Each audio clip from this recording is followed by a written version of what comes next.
Good morning.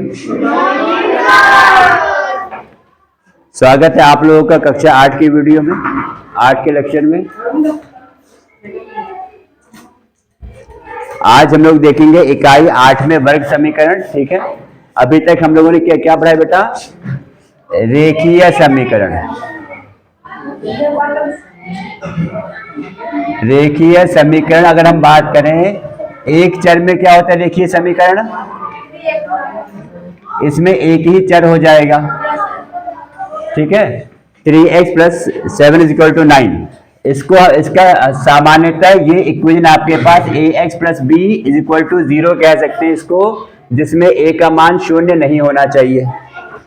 x हो गया है आपके पास चर या वेरिएबल कह सकते हैं इसे हम।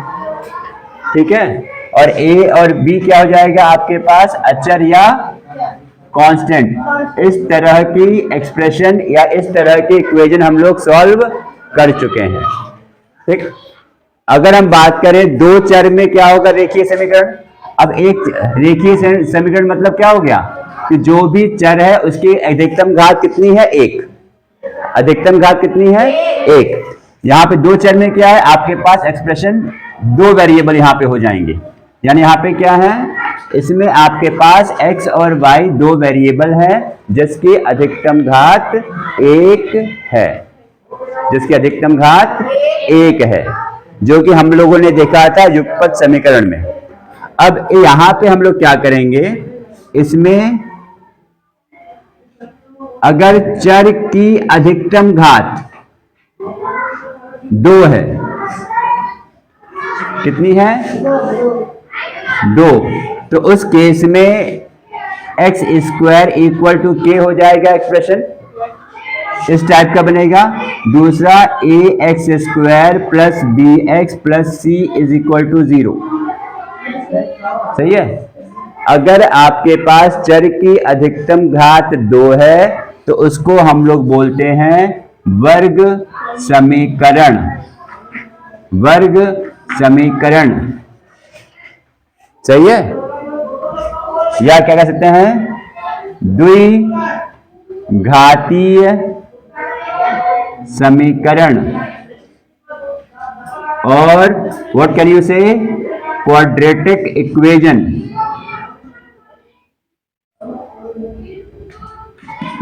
Quadratic equation. x की घात 2 होने का अर्थ यह है कि जब आपके पास यहां पे x की घात 1 थी, यहां पे हमें क्या मिलता था? x का एक ही मान मिलता था। ऐसा था कि नहीं था? है ना? जब 3x प्लस 7 9 है, जब आपके पास रेखीय समीकरण में चर का एक ही मान मिलता था, उसको हम लोग क्या कहते थे? x का मान कह सकते थे, या उसका मूल, x की वैल्यू या रूट ऑफ द इक्वेशन। इसमें क्या आपके पास है? इसमें x के 2 मान मिलेंगे। कितने मिलेंगे? जिसको हम लोग क्या कहते हैं? रूट्स ऑफ इक्वेशन कह सकते हैं, या क्या कह सकते हैं इसको? Solution of equation.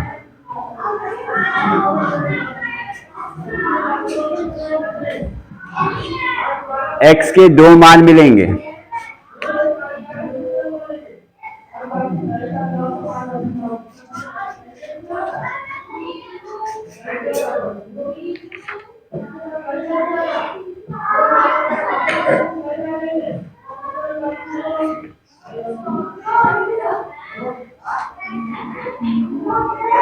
ठीक है, यानी इस टाइप के समीकरण को हल करके क्या होगा?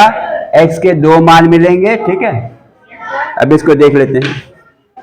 x की जितनी घात होगी, अब ये आगे की कक्षाओं के लिए बहुत ही इंपॉर्टेंट लाइन बोलने जा रहा हूं। x की घात 1 थी तो x का 1 मान मिलेगा। x की घात 2 होगी तो x के 2 मान मिलेंगे। x की घात अगर 3 होगी तो x के 3 मान मिलेंगे। x की घात अगर 4 होगी तो x के 4 मान मिलेंगे।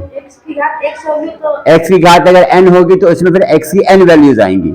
बस अंतर इसमें यह है, अभी आप आगे पढ़ोगे कि x की घात किस तरह से होती है। भाई दोनों वैल्यूज x की आपस में बराबर भी हो सकती है, निगेटिव हो सकती है, या फिर आपके पास इमेजिनरी हो सकती हैं, ये आप आगे पढ़ोगे। फिलहाल अभी हमने क्या देखा है, x की घात अगर 2 है तो उसको हम लोग बोलते हैं वर्ग समीकरण। अब इसको कैसे हल किया जाता है इसको देख लेते हैं, किस प्रकार इसको हल करना है इस तरह के क्वेश्चंस को। पहले आपके पास यहाँ पे क्वेश्चंस किस प्रकार के हैं, x square equal to k type.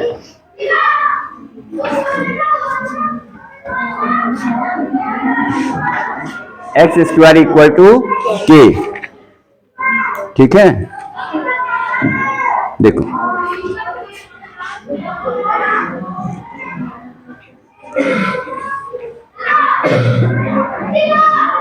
वर्ग समीकरण एक्स स्क्वायर इक्वल टू के, जहां के क्या है, धनात्मक संख्या है। के आपके पास धनात्मक संख्या ही रहेगा, के कभी भी निगेटिव में नहीं रहेगा। के अगर आपके पास ऋणात्मक संख्या है तो x का मान वास्तविक नहीं होगा, फिर वो काल्पनिक हो जाएगा। जो आपके पास वो x का मान रियल नंबर्स में नहीं आएगा, इमेजिनरी नंबर में आएगा। आपके लेवल पे कह सकते हैं कि अगर k का मान नेगेटिव होगा तो उसको हम फाइंड नहीं कर सकते हैं। अगर मैं प्रश्न की बात करता हूं, अगर मान लीजिए x square minus 49 is equal to 0 है, इसी टाइप का है ये, सही है। तो यहां पे कैसे हल करेंगे, एक्स स्क्वायर, अब इसको हम क्या लिख सकते हैं, 49 को हम 7 का स्क्वायर लिख सकते हैं, 49 को हम 7 का स्क्वायर लिख सकते हैं। अब इसको देखकर किसी की याद आ रही है,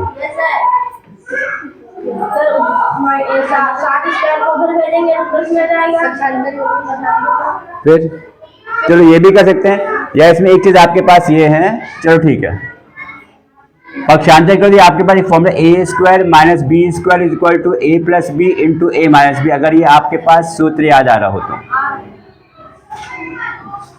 सही है। तो ये क्या हो जाएगा आपके पास, x प्लस 7 और x minus 7 equal to 0। X plus 7 is equal to x minus 7 is equal to 0 हो जाएगा। तो यहाँ पे आपके पास x का 2 मान आ जाएगा, यहाँ पर x का आपके पास 2 मान आ जाएगा। यह आपके पास पहला प्रश्न है, अभ्यास 8A का। देखो अब यहां पे क्या हो गया, किसी भी दो व्यंजक का गुणनफल, ठीक है, प्रोडक्ट ऑफ एनी एक्सप्रेशन और a number if it is 0। अगर किसी भी दो एक्सप्रेशन का दो प्रोडक्ट इफ इट इज अगर 0 के इक्वल है, ये क्या बताता है, या तो a 0 होगा या b 0 हो जाएगा, या आपके पास दोनों a और b 0 हो जाएंगे। क्योंकि ये 0 तब तक संभव नहीं है, a और b में से कम कोई एक तो 0 होगा तभी ना 0 आएगा, या तो 0 इंटू एनीथिंग विल बी 0। 0 को किसी से भी गुणा करेंगे तो 0 आ जाएगा, है ना। तो वैसे यहां पे जब दोनों का प्रोडक्ट है तो हम क्या कह सकते हैं, या तो x प्लस 7 इक्वल टू 0 हो जाएगा, या x माइनस 7 इक्वल टू 0 हो जाएगा। x का मान यहां से -7 या यहां से x का मान हो जाएगा 7। यहाँ पे उत्तर क्या हो जाएगा बेटा, x का हल क्या हो जाएगा, x इक्वल टू -7 और 7 प्लस 7। यह आपका पहला प्रश्न है आपकी किताब का। यानी यहाँ पे हम किस तरह के क्वेश्चन डील कर रहे हैं, x square equal to k type के, x square equal to k type के। यहां से आपको दिमाग में ये चीज बैठानी है। क्या बैठाना है बेटा, note, x square is equal to, अगर ए स्क्वायर है तो एक्स का मान आपके पास प्लस माइनस ए आ जाएगा। A is any constant, A is अचर, capital A. X square equal to A square के फॉर्म में आप एक्सप्रेस कर पाते हो तो सीधे वहां से एक्स का मान प्लस माइनस ए आ जाना है, एक्स का मान प्लस माइनस ए आ जाना है। इसी तरह से आपकी किताब में अगर चौथा प्रश्न देखिए,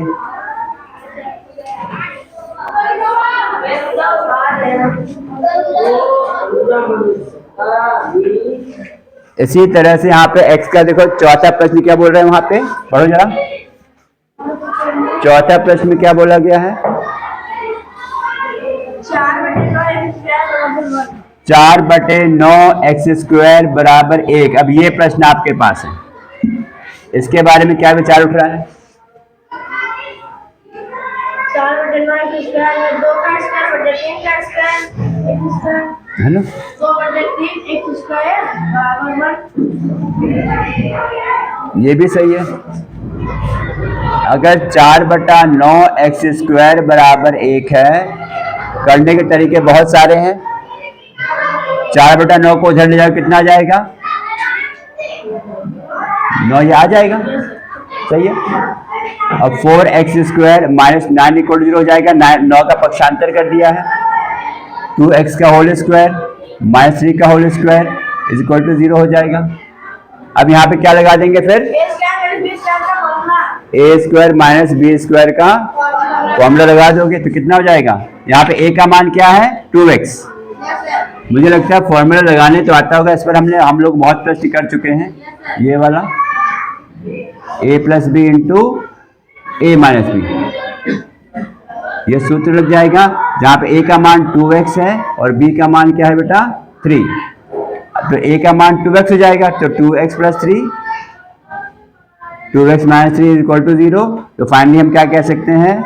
2x plus 3 is equal to 0 या 2x माइनस 3 इक्वल टू 0। क्योंकि जैसा कि आपको बताया है, यदि दोनों, देखो यहाँ पर 2x प्लस 3 इक्वल टू 0 है या यहाँ पर 2x माइनस 3 इक्वल टू 0 हो जाएगा। इस फॉर्मूले जो कि बताया था आपको क्या, कि अगर किसी भी दो व्यंजक का प्रोडक्ट अगर 0 होता है, दो एक्सप्रेशन का गुणनफल अगर 0 हो जाता है, तो कम से कम या तो पहला एक्सप्रेशन 0 हो जाएगा या b 0 हो जाएगा या दोनों a और b 0 हो जाएगा।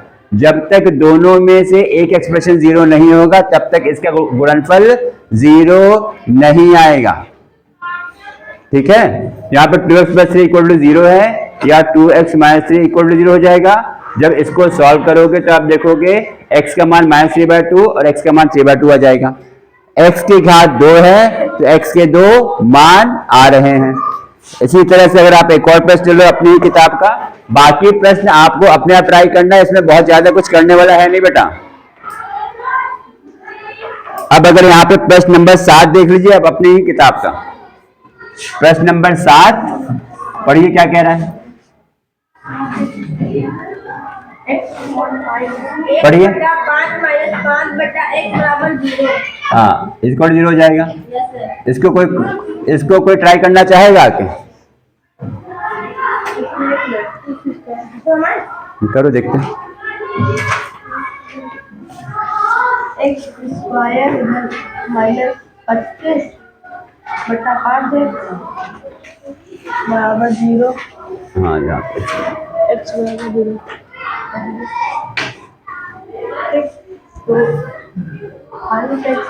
एक्स स्क्वायर माइनस 25 बराबर 5x इंटू 0 हो जाएगा भाई। 5x इंटू 0 फिर 0 हो जाएगा ना, फिर यहाँ पे तो ऊपर लिखा करो, तो जाएगा एक्स स्क्वायर माइनस 5 का स्क्वायर बराबर 0। यहाँ पर a square minus b square का फॉर्मूला लगा देंगे, a प्लस b और a माइनस b। तो a यहाँ पर है x और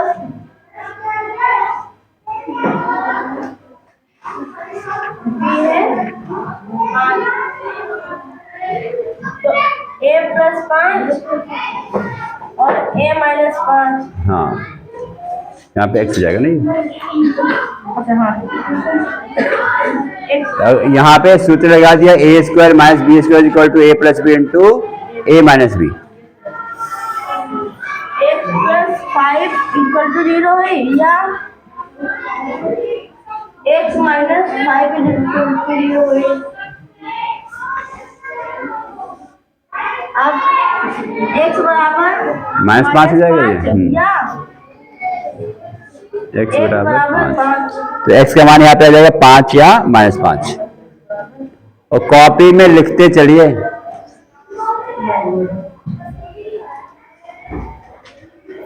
ठीक है, now see the question number 11। ये हो गया 4th वाला।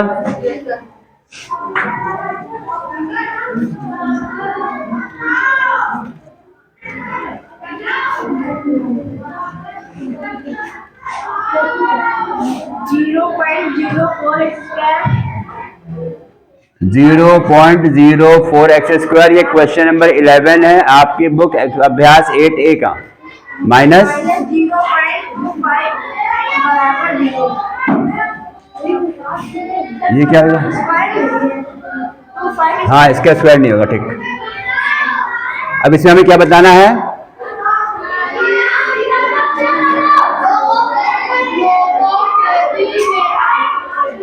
Perfect square. जैसे यहाँ पे क्या लिखा है?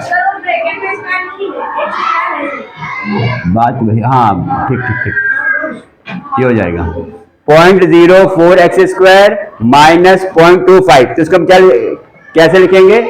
हमें किस फॉर्म में दिखाना है? ए स्क्वायर माइनस बी स्क्वायर के फॉर्म में। तो ये 0.04 को हम क्या लिख सकते हैं? 0.2 का होल स्क्वायर।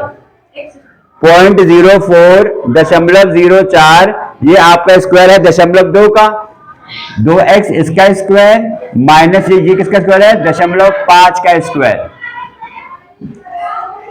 कक्षा 5 में हम लोग दशमलव संख्याओं के बारे में पढ़ चुके हैं। वहां पे हम लोग दशमलव संख्याओं का स्क्वायर करना, बल्कि अभी कक्षा 8 में भी था मेरे ख्याल से, वर्गमूल और वर्ग में भी था। हाँ देखो इधर, यहाँ पे क्या हो जाएगा? फिर फॉर्मूला लगा दोगे, ए स्क्वायर माइनस बी स्क्वायर कितना हो जाएगा? यहाँ पे 0.2x प्लस 0.5।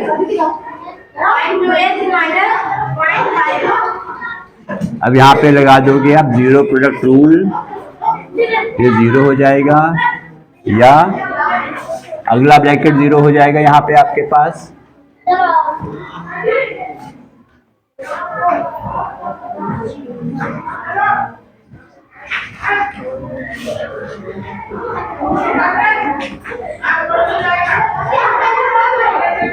क्या जाएगा? यहाँ पे 0.5 0.2 हो जाएगा, दशमलव हट जाएगा तो x मान यहाँ पे 5.2 आ जाएगा, और यहाँ से दशमलव हटेगा तो यहाँ पे कितना आ जाएगा? x बराबर -5/2। तो उत्तर इसमें क्या आ जाएगा बेटा? x बराबर -5/2 प्लस 5/2। ये x के दो मान आ जाएंगे, या रूट्स ऑफ द इक्वेशन आ जाएगा। ये था आपके पास, हम लोग इक्वेशन सॉल्व कर रहे थे किस टाइप की? किस टाइप की? X square is equal to A square type का, जिसमें x का मान आएगा 2, a की ही आपके पास न्यूमेरिकल वैल्यू आएगी, और सिर्फ साइन अलग अलग होता है। समझ यही था कि नहीं था? है ना? आसान टॉपिक था। इस पर आधारित आपके पास वार्षिक प्रश्न भी हैं जो आपके अभ्यास 8B में दिए गए हैं, उसको भी हम लोग करेंगे अगले वीडियो में। और बाकी जो प्रश्न बचते हैं अभ्यास 8A के, इसको आप लोग गृह कार्य में नोट करके लाइएगा। अगर कोई समस्या होती है फिर इसको हम लोग सॉल्व करेंगे। आप लोग खुश रहिए, स्वस्थ रहिए, अच्छे से पढ़िए। आशा है आप लोग अच्छे से पढ़ रहे होंगे। फिर मिलते हैं अगले लेक्चर में अगले टॉपिक के साथ। धन्यवाद।